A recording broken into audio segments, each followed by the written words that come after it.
Charlie. It is great to be with you all.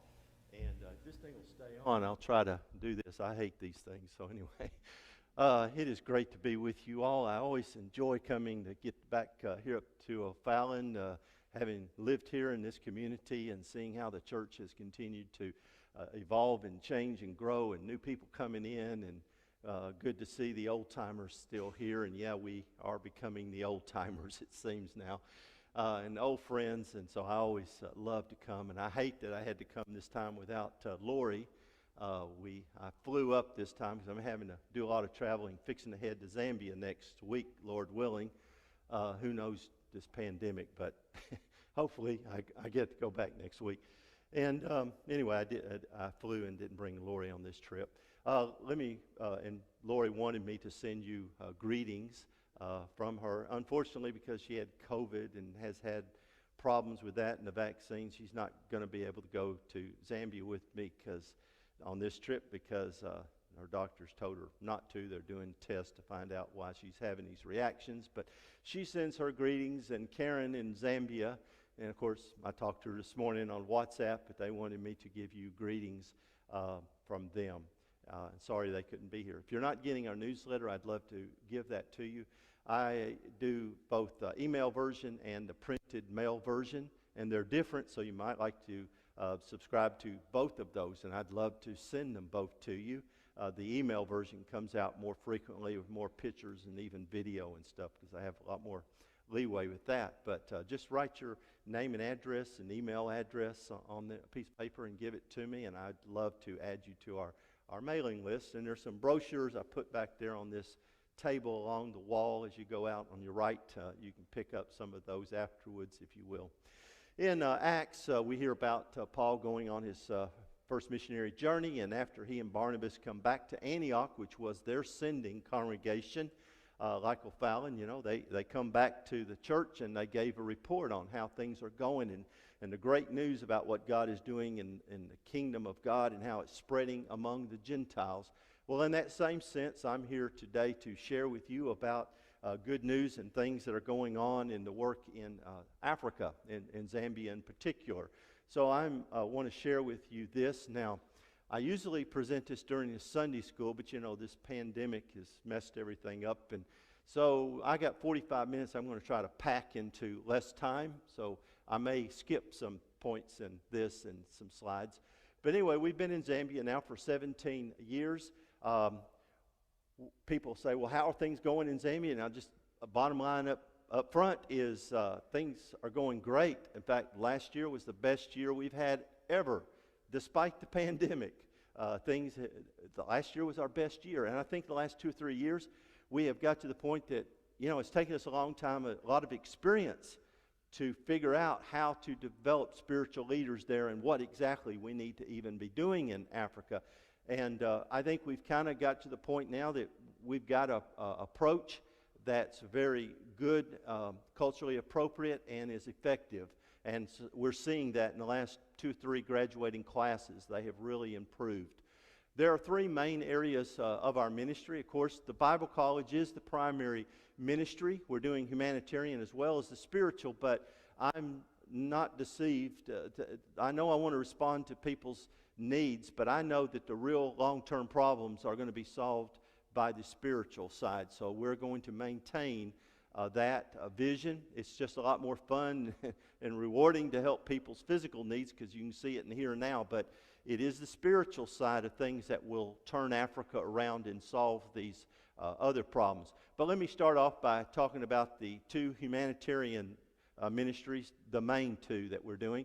The first is the primary school. We have a primary school with grades K through 7. We have capacity for up to 250 students, and there's a real need in Africa for education. One thing, there's no schools around in our area, and we have a lot of kids on our campus. Our students and staff, their kids, we had to start our own school just so they would have a place to go to school. But there's a great need in our community since there is so few schools. The government is poor and they just can't afford to fund and run them and build them.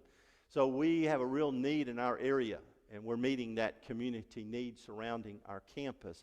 But there's a real need for quality education in Africa. You know, you look at the poorest countries in the world, and they're all African. They're at the bottom of the barrel. And it bothers me because I know if there's any hope for Africa, you know, they've got to do better in educating their young if they're going to compete with the rest of the world. And you would think they would be investing in that, but they're not. In fact, education seems to be getting worse. They're still using the old British rote system. The British don't even do that anymore, you know, where the teacher writes information on the blackboard, the students write it down, memorize it, regurgitate it on a test. Not a lot of learning going on, not teaching critical thinking skills. The teachers don't show up. They don't have textbooks. There's low morale. It's top-down education, centralized from Lusaka. The people at the top don't really care. There's no local accountability. Teachers don't show up. It's really poor education. So we wanted to start this. And, of course, Lori being a school teacher with her master's in education, this is her baby. You know, she's wanted to start a primary school to respond to this great need. The other thing is we need good education, but we also need Christian education. Half of Africa is under 18 years of age. And I've been kind of surprised that in Africa they do so little for their young people spiritually. Church services last 2 or 3 hours. They're an ordeal for an American to go through. But they're 2 or 3 hours long.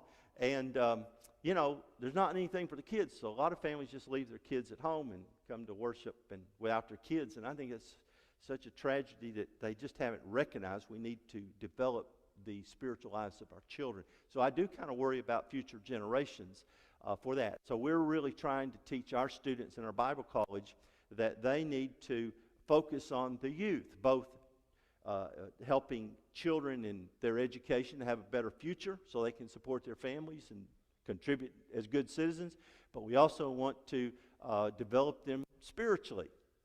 So we teach our students in our Bible college how to work with children. Half the population is under 18. I think we ought to do something for the younger population. So we're really trying to teach our students in our Bible college now how to go home and be a school teacher in the village, start a village school in their church, and provide some good education. So we give them some practical experience teaching in our primary school how to be a school teacher. And then we also teach them how to work with the youth in spiritual ways and things they need to be trying to help the younger generations to understand God and build a spiritual life centered around God in their life. And that's very, very, very important. But we train our students by giving them practical experience in our primary school. Now, one of the best students and his wife, the husband and wife, were two of the best spiritual-minded students that we ever had to graduate from our school. They graduated this past November. So we hired him to be the new campus minister in primary school. In other words, we want him to really focus on the spiritual side of our primary school. We're not just a primary school, we're a Christian primary school. So Chaz and his wife now are working with that, and he does a daily chapel. He teaches Bible classes in our primary school. In addition to that, he goes out into the community and ministering to the families of the children that are coming to our campus, who live off campus. He's going off and ministering to those families. And then a big thing that he is doing, because he's a graduate of our Bible college, he is the liaison or coordinator with the Bible college to get our students and their wives to get practical experience teaching in our primary school and doing Christian teaching and going out into the community ministering to the children. So that's kind of our outreach program that we're doing from our campus. And Chaz is kind of heading that up and coordinating that. But, you know, see, we're really trying to teach our students in our Bible college and their wives how to work with children. And they get that practical experience doing that. Now, we did a lot in the last year or two to beef up and really develop our primary school. We worked on the Bible college, then Karen's Kids, which we're still working on, and I'll get to that in a second. But this past 18 months, we really focused in on helping to bring up our primary school to the quality that we want. And so we did several things. We hired 6 new teachers that have the best education that you can get in Zambia. We replaced 2 or 3. So all of our teachers have the most or best training that they offer in Zambia for school teachers now. Then we went and hired an assistant director to work with Lori in running the primary school. we've known Lacondo and his wife. She's also a teacher as well. And he has training in management, and I think he's working on his master's now in education. We've known him for years. What a quality person, and we were just so thankful. He took a pay cut to come and work with us, so it means he's committed to doing the Lord's work to do that. So he and his wife are working with us, and they're doing a fantastic job helping to raise the quality of our school and the spiritual dimension as well. And as I just mentioned, we hired the campus minister. This is part of this effort to improve our primary school. And then we went and built 5 new classrooms. A windstorm kind of came through in November and blew it down, but people heard about it and responded. And within a month, the Lord had provided the money. We bought the materials, and rebuilt our school, and it was ready to start in January. A little late because of the pandemic, but we did start in January with the school. And we just finished, literally about a week ago, work on our auditorium for the primary school, because we want to use that as a outreach to the families of the primary school, and we can do special events and chapel every day in that new auditorium for the primary school. So our primary school now, the infrastructure now is all in place. We got the staff in place, and things are going well. Let me mention quickly, in regard to our primary school, we have a lunch program. We noticed a lot of the children coming from off campus are severely malnourished. Zambia, according to the UN, is the most malnourished country in all of Africa, because they eat little more than corn. They get very little protein. So these kids are coming, and they're hungry, and they're bringing a cold potato, those that come from the potato farm nearby, and they're eating that potato, halfway through the morning, because they hadn't had breakfast. And when recess and lunch comes, they're sitting there, they're lethargic, they're not playing football, soccer with the other kids. They don't laugh, they're lethargic, they're sick a lot, missing school. So we started the lunch program, and so for about $12 a day, we feed all the children every day with a meal that's high in protein and vitamins. And we found recipes that we could do for real cheap, about $12 a day. And we started feeding them, and we noticed these kids, they perked up, they started playing soccer, they laughing, and their academic performance improved, and they're not missing school as much because they're sick all the time. So I thought, my goodness, $12 a day, what a big difference that makes. And, it gives you, that's that thrill of helping people in the humanitarian way, blessing their life that, is really tempting to go all in that direction, because it's so rewarding to help children. So that's our primary school. And then there's Karen's kids, which the congregation here has been very much helping us in as we've been trying to develop this ministry up to the level we want to, but we've had some setbacks because of the pandemic with this ministry. Of course, our daughter Karen, and I was watching with Charlie last night a little old video of some of our kids back in the 90s, and here was little Karen, 6 years old, over at the other church building singing in a preschool program they had. And I thought, well, she kind of grew up here in a way, and the church here is having such a big part in helping her to develop. In fact, I think the church here is our biggest supporter of Karen's kids. So that's why Karen wanted me to be sure to tell y'all hello for her.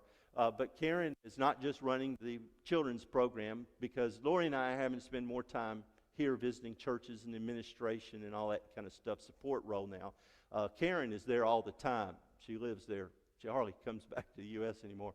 Has 4 kids over there, so she's there to stay, it looks like. But she not only runs the Karen's Kids ministry, but she is also our primary administrator there. She kind of helps. She pretty much runs the ministry over there, watches the money and makes sure everybody's doing their job. And we talk to her constantly, on WhatsApp, and we're constantly in contact with her. So she's doing a fantastic job. She's 32, 33. I don't know. She keeps changing her age every year. I can't keep up with it. And last night I was talking with Charlie, and he was trying to ask me my kids and their ages, and I can't remember. You get kids and grandkids, you know how it is. They keep changing their ages every time you turn around. One of them's got a birthday. Anyway, she's about 32, 33. She was born in 87, so you do the math. But anyway, she's really become, really blossomed in the ministry there in Africa. Very important part of our ministry there. Now, Karen's Kids is just basically about saving the babies. And Karen loves kids. That's her calling, obviously. She just loves helping these children. And half the population's under 18. There's so many kids and babies around, and it's just a mecca for Karen. to help so many kids that are in such need. Children there really have a hard time, especially if something happens to the mother. In childbirth, she dies or soon after, or the mother's too malnourished and she can't adequately nurse the child. That child's going to become malnourished. And as I said, Zambia is the most malnourished country in Africa. So we got a lot of children that are malnourished. Another thing that's really interesting, half the population is under 18, but 27% of that population has lost at least one parent. And when you lose one, it's pretty much devastating, about the same if you lose both.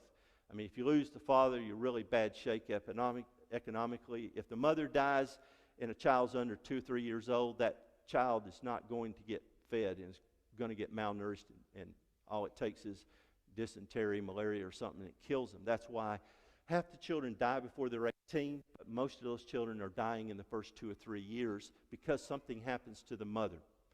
She can't adequately nurse the children. Or she has HIV and she shouldn't nurse them, but they do anyway. And so we got HIV killing a bunch of kids that they get from their mother. 25% chance mother will give it to the child if she breastfeeds. They don't have another option. They can't afford baby formula, and they don't have cows to give milk and stuff like that. So those children, if the mother is not adequately able to nurse that baby in the first 2 or 3 years, that child is seriously in trouble. So things that Karen does, one is she will provide baby formula for children up for 2 years. She'll just give the mother or the family, if the mother's dead, she'll give the family. And women with HIV, she'll give them baby formula for 2 years. And that saves those kids' lives. And then she helps with children who get sick and need medicine or sometimes operations. She helps with children that have special needs. Because in Zambia, they don't have enough money to help kids that are well, much less those who have disabilities. And then the other thing is we have built about a year and a half, 2 years ago, we built the temporary, we call it the baby house. It's a care facility for children who need a place to stay for a year or 2 or 3. Extended families will take in orphans. And so we're not going to do for Africans what they can do for themselves, but there are times when they need temporary assistance until that extended family is in place and can take in a child that's already weaned and not needing baby formula or something. So, and then sometimes they're very sick and they need special care. So we have built this care facility, and the congregation here, of course, has been helping to contribute so that we could hire the staff, because it's going to be labor intensive, because you got to have, 3, 8-hour shifts. That's 3 and 2 people a day. That's a lot of labor we got to hire to do that. And but the problem has been, because of the pandemic, the Zambian government it never has worked very well, but now it's really been crippled. And trying to get a baby house registered and approved by the government, it ain't getting done. So we've had to put that on hold, that project. Now the funds that the congregation's been giving to help that, we've put it aside in the bank, and it's there to help fund this when we are able to get it going. So that money's there, ready to go. But we've been delayed because of the pandemic. What Karen has done instead, though, is that she has beefed up helping families with baby formula. So she has increased the number of children, because we can't get the baby house running yet.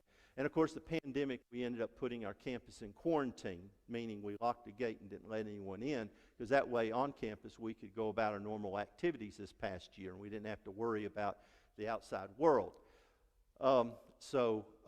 We couldn't run the baby house, because if you're keeping kids, those families of those children are going to be coming in and out. So we couldn't start the operation for that reason alone. But when the pandemic is over and we get it finally registered with the government, then we're going to get this ministry going and get it operational. But as I said, Karen has taken on some new babies. Just in the last 2 weeks, she's taken on 2 more children, Trinity, and then there's the twins, Meshach and Abednego. What are they? Meshach and Shadrach. All right. And I don't know where Abednego went, or what was the third one's name? I can't even say it. But anyway, she's helping these twins. So those are 2 she's taken on just in the last week or 2.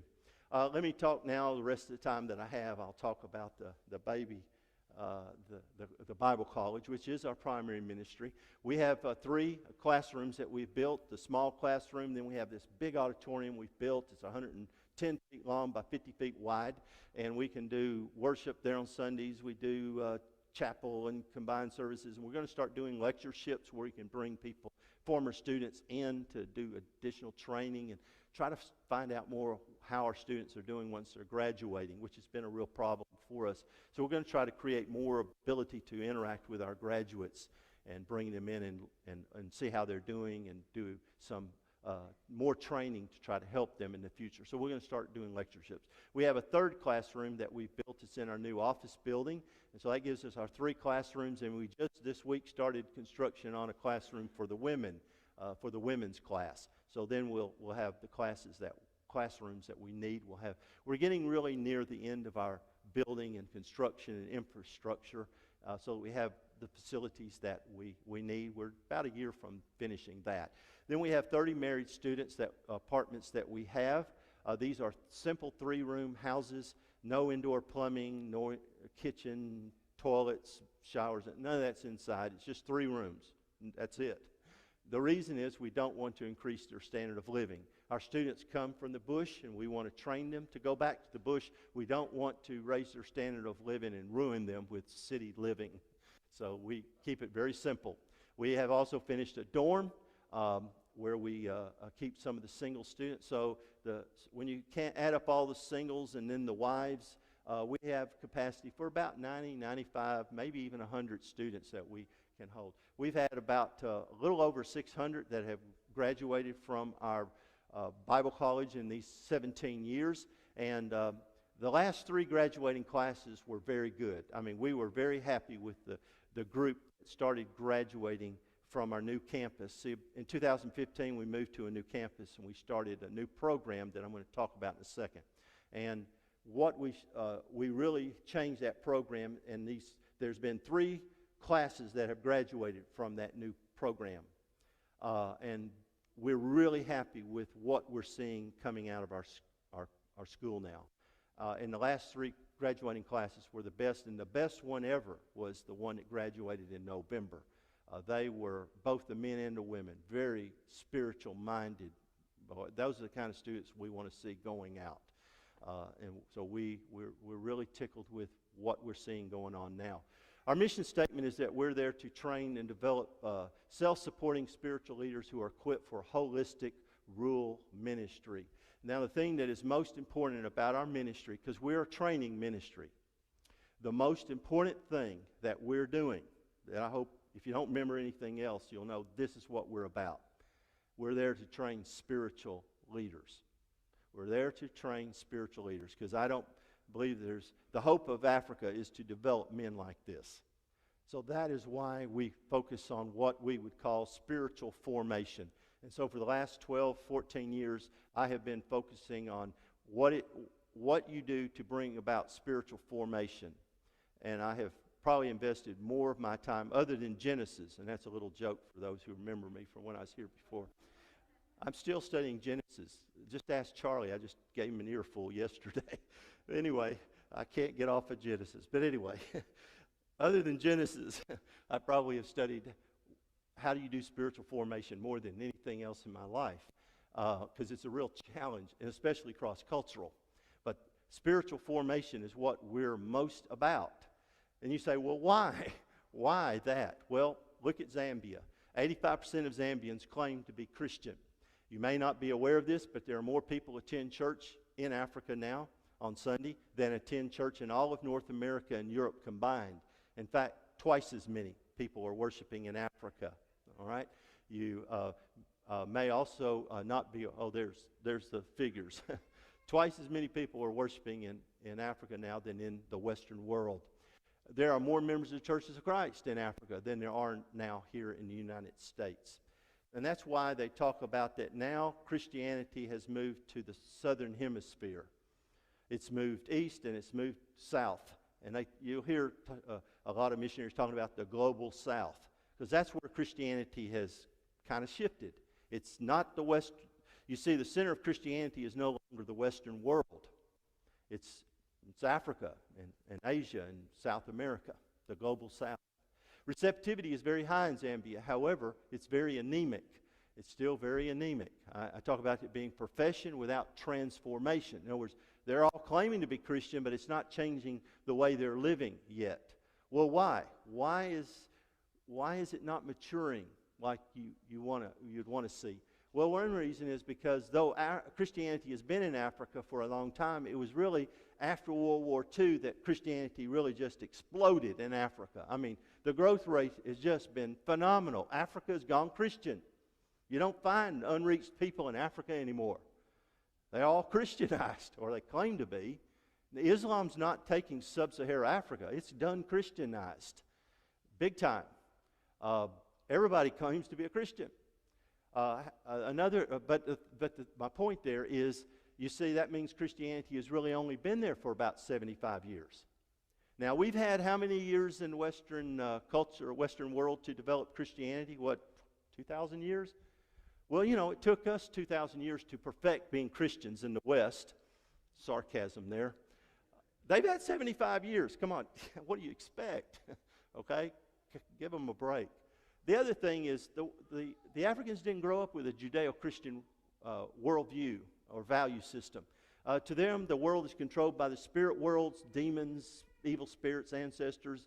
And if bad things are happening to you, go to a witch doctor. He'll help you figure out what to do to deal with that problem. And you'll make sacrifices, or you will take medicine that has spirit power in it. But it's all about trying to correct something in the spirit world that is turned against you. So when these people become Christians, I'm sorry, I'm having a little problem here. When these people become Christian, that worldview just doesn't go away. They're still now, they're approaching God like they used to the spirit world. So now they come to church, and I see Africans coming out of church on Sunday all the time, and they go, God is going to bless me. And I always ask them, well, why do you say that? Well, because I went to church today, and I put money in the collection plate, and we took the Lord's Supper, and we sang without an instrument. God is going to bless me.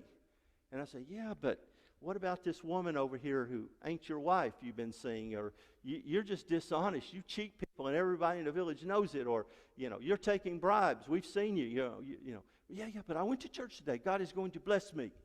You know, they don't understand that it's not about manipulating the spirit world. And by the way, this is what's going on with Israel in the Old Testament and the way they're trying to react to God. You know, we go to the temple and we make sacrifices. God's going to bless us. And the prophets are saying, no, wait a second. What about the way you're treating other people? That's where we are in Africa. So they're trying to manipulate God. Now, as I begin to look at, one more factor about this, and this is one that we have more control over, and that is that I don't think that we missionaries, not just Church of Christ, but everybody, I don't think we've done a good job of developing leaders. We've gone over there, converted a bunch of people, baptized a bunch of people, started a bunch of churches, but we haven't done a good job of making disciples of them. That takes more time. It's harder work, by the way. And we didn't spend the time to develop spiritual leaders. We ran them through 2-year Bible colleges, gave them a bunch of information, and sent them out there to the churches, but we didn't develop them as spiritual people. And so we have I talk to denominational missionaries and heads of denomination in Africa, and they tell me the same thing that I'm seeing in the churches of Christ, and that is our leaders, they're poorly trained, they're corrupt and immoral, they're embezzling money from the church contributions, and they're preaching the gospel of prosperity. You know, if you give to the Lord's going to bless you. Because they want people to give money. They get it. they get it one way or the other. One way or the other. So, you know, we got a problem with developing spiritual leaders. So as I got to thinking about all this, I realized some years ago that missions in Africa is not about how many baptisms you get or church plantings. Because I can baptize a bunch of people and start a church within 2-3 weeks. That's easy. What is hard is to develop a disciple. You know, I can baptize and plant a church. It doesn't mean I've made one disciple. But if I make a disciple, they are the church. The church is planted as a byproduct. God didn't say go plant churches, He said go make disciples. So as I started thinking some years ago about missions, I realized that it's not about church planting, it's about making disciples. And if we're going to make disciples, we got to develop spiritual leaders who can do that. So that is why we focused in on spiritual formation. We want to develop spiritual leaders. Now the next question is, how do you do this? Now that has been the hard question. That's the one I've been trying to figure out for 14 years. And we've basically done three things, and let me try to hit these quicker than I usually do. One thing is, in 2015, when we moved to our new campus, I totally overhauled the program and the ministry. Instead of a 2-year program with dorms, which means you get single students or men there without their wives, which was at our other campus was dormitories. When we moved to our new campus, I only built a dorm last year. I built married student apartments, and I said, I want us to have a 3-year program instead of 2-year. I thought 3 years, Jesus took 3 years to develop his disciples. I don't think I can do better than Jesus. So, okay, 3 years. So we did 3 years, and I said, I want 75% of our students to be married. Their wives have to come, and if the wife doesn't come or she doesn't stay, the student can't go through our program. I want the wives to come, and they have to go through our women's program. I want older men, especially in their 30s, not 20-somethings. I want older men who have a little experience, and I want guys that are already doing ministry. Not that they want to do it or they've talked about it, but I want to get guys that are they already show that they love the Lord and want to do ministry. And I want to get recommendations from their home congregations, and we want to interview them and make sure they're... So the point is we're getting a better quality of students in the last 3 or 4 years. And then we're training them for 3 years instead of 2 years. And so as a result, that's why we're getting a better product now coming out of our school. The second big thing that I had to do, besides overhauling the whole approach, is I had to develop a good staff. And we now have the best Bible teaching faculty, I guess you want to call it, Bible teachers, group of Bible teachers, the best we've ever had in the whole 17 years that I've been there. But it's taken me a long time to get these guys together. I have a director of the school. I have, of course, a dean of students. And then I have an older man who's got experience in doing ministry, who teaches them how to do ministry. I have 2 guys, my 2 most spiritual-minded teachers are heading up our spiritual formation and spiritual development part of our training. I have an agriculture teacher, and then we have 2 female teachers, and they're doing a fantastic job with the women's program. So, I went to Zambia to work myself out of a job, and I did, except the side that involves visiting churches in America. I can't get nobody to do that. So I can't retire. What was it Randy came up with? Help David die or something. Because I told him, I said, I can't retire until I die. That's the only way I see I'm going to retire. He said, well, that'd be a great campaign. Help David die. Anyway, I don't think that sounds very good. But anyway, I don't have to be in Zambia anymore. I'm not important to that. Yeah, when I'm there, I teach. But most of what I do is now helping the funding and the administration and oversight and dealing with solving problems, government and all that kind of stuff. So, we got a good staff there now. Boy, I didn't mean to spend so much time on that. Number 3, and this gets down to the nitty-gritty. What is your curriculum? What do you teach them? How do you develop people spiritually? Now, I have a whole sermon on this because it took me 14 years to come up with it, and I started preaching this as a sermon about 3 months ago. And I've come up with what's 7 essential components to spiritual formation. I don't have time to go through these, but I really think these are things we now need to start doing in America. Teaching people just a bunch of Bible knowledge doesn't get it done. That's what I learned in Africa. We've got to start doing some other things to help people to develop to be disciples of the Lord if the churches in America are going to survive and prosper in the future. But anyway, I wish I had time, because this is where my passion is in this. 14 years of work, I'd love to share it with you, but time won't allow me. I just think we need to start doing those things here. But we have developed our ministry, our Bible program in Zambia to do those 7 things. I skipped it. The other part of our mission statement is I want to train spiritual leaders, but we also want them to be self-supporting. So we teach them agriculture, and I know I've shared this with you before, the drip irrigation and basic agriculture, so our students will be able to support themselves. A little thing here that's important. When the students first come, I feed them for 3 months. After 3 months, because they've had enough time to get their gardens going, we give them a plot of land, and they start doing their gardens on our campus. And we're teaching them agriculture. But after 3 months, I stop feeding, and the rest of the time, the next 3 years that they're with us, they support themselves. I don't feed them. it's kind of sink or swim.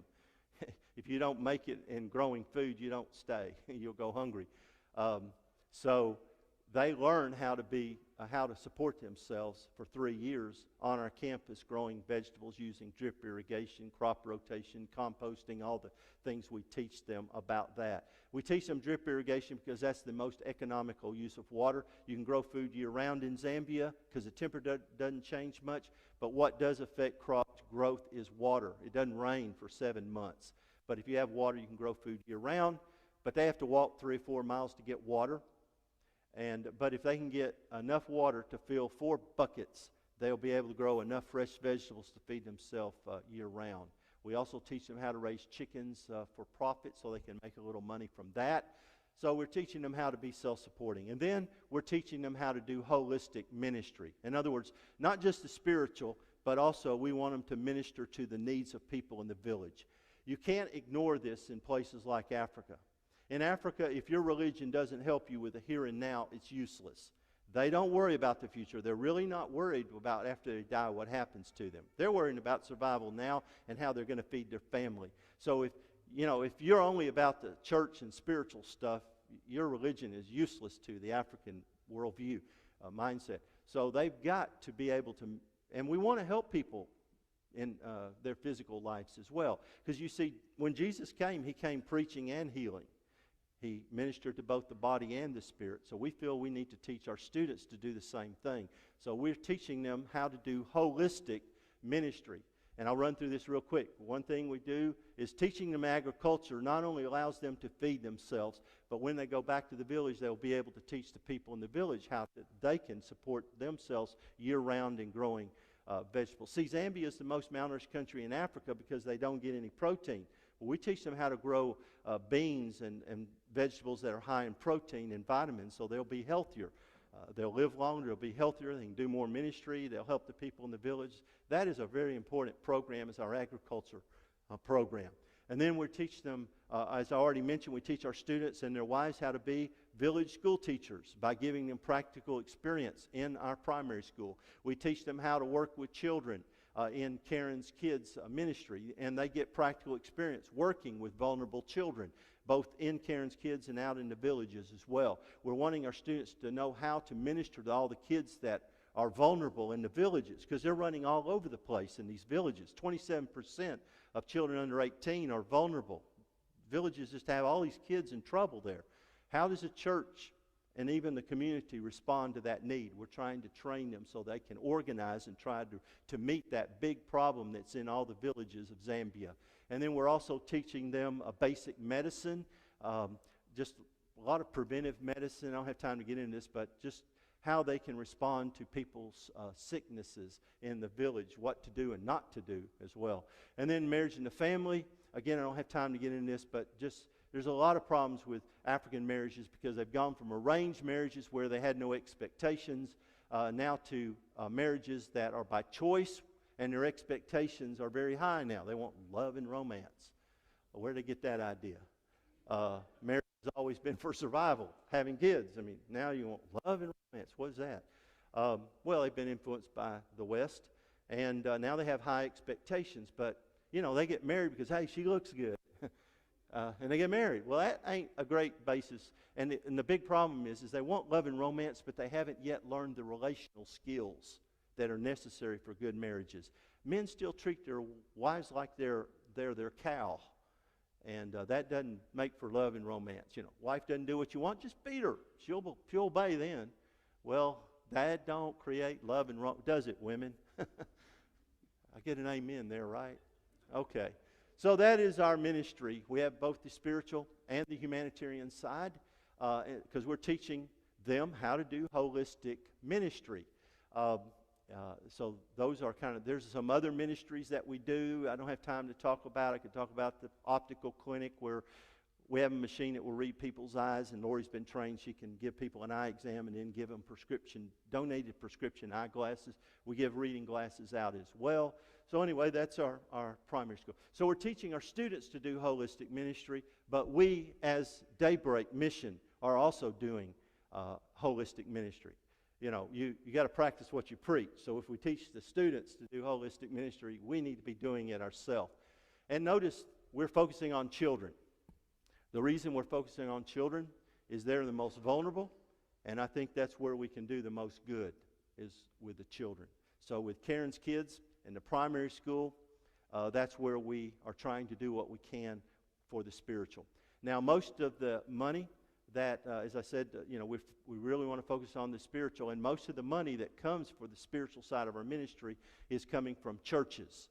Unless a church tells us otherwise, the contributions that churches send to us is going to the spiritual side of our ministry. That means that most of the humanitarian work that we're doing is coming from individuals or churches like O'Fallon here, who said we want to help with that side. So we struggle a little bit with having enough money for the humanitarian side of our ministry, and I say that because if you as individuals want to help, there's ways to help. There's some brochures back there you can pick up. Last thing I want to mention, and I'll close this long sermon. I know I've gone over. Yep. Nothing's changed, has it, Charlie? I was known for doing that when I was here.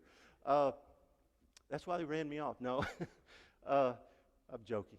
The last thing I'll mention is we have started an endowment fund. As I told you a minute ago, I can't retire. I can't find anybody to replace me and do what I'm doing. Nobody wants to do it. So I have no plans to retire. I'll do this until the day I can't travel anymore or continue doing this. So I don't see any retirement in my future at all.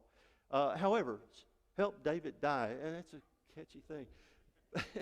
This is the program. We called it the endowment fund, but it is to help after David dies is what it is, just to be frank about it. What happens when something happens to me? Because I've tried everything in the world to try to develop this ministry to be self-supporting and as low cost as possible. I tried agriculture. I tried chickens. We've tried and looked at everything. We cannot find a way to generate any income in Zambia. The students are too poor. They'll never be able to afford in the foreseeable future, be able to afford tuition. So unfortunately, this ministry to survive after I'm gone is going to depend upon funding from America. The only problem is when I'm gone, who's going to keep, visiting churches and continue encouraging contributions? So we have started an endowment fund. I don't know why I waited so long to start this, because every college has them. So we started an endowment fund. They tell me I need to raise $4 million. Well, I don't think that's probably going to happen, but we're going to do what we can. We have $250,000 so far in the first 2 years that people have contributed to that.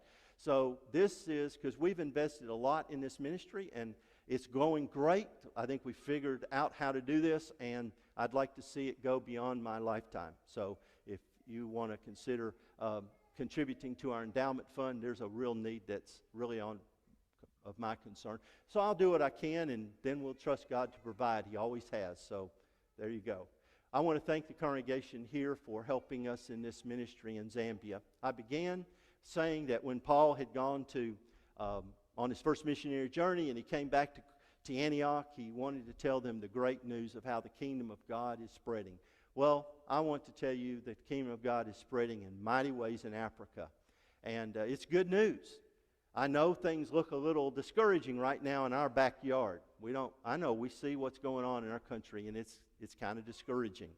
But, I have Africans now that they know what's going on in the Western world, and I have them say, well, one day we're going to be sending missionaries to America. Now, I don't like how cocky they're saying it, but I'm actually happy about it because, one day they may, and we may be very happy that they come back and their help.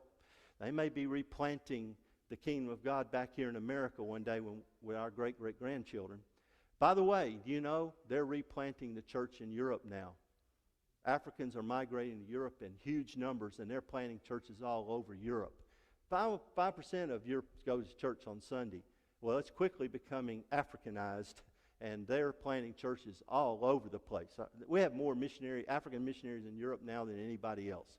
So, great things are happening. I want you to be encouraged. I want you to know the kingdom of God is growing in mighty ways in this world, though we don't see it right now. Don't be discouraged. God is winning. The kingdom of God is growing mightily. I wish you could see it. And we have spiritual children in Africa, and they have been blessed because of the effort that we have put in the last 75 years to do this. So great things are happening, and I want to encourage you with those words. We're going to offer the invitation. If you're here and you need the prayers of the congregation, or you desire to be baptized into Christ and to give your life to the Lord and His kingdom, we're going to stop right now and give you that opportunity and encourage you to come right now as we stand and sing.